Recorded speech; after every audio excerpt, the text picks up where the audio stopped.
Liz. Everyone wants to know. Well, with TV, part of the challenge, but also the fun, is that it's so structured, and you have 42 minutes essentially to tell a complete story. And I just threw all the rules out the window with the Lifeguard. No, not really. There is an actual 3-act structure, but you're sort of free to define your own act breaks, so to speak, and there's no interference. That was pretty good.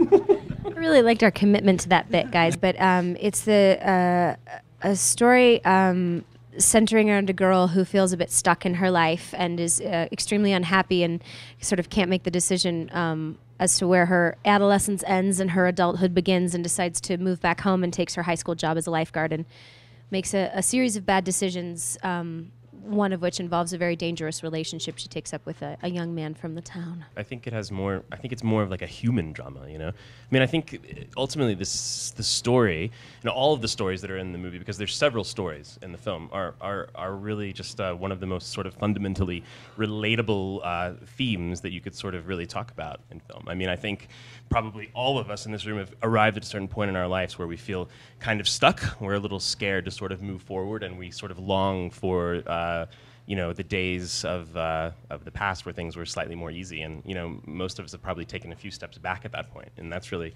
what the film is about. It was such a great group of people, except for Josh, to work with. Josh who? I mean, hands down, Josh Hardo, and so hands down, like, everyone was so incredible to work with, except Josh, and it makes it so easy to work on anything. I think especially in drama, at least I had this preconceived notion until working on a few. Which I don't know if I would consider this a drama, but more dramatic, more, I'd say less intentionally comedic, less like pushed. Everything is about the joke.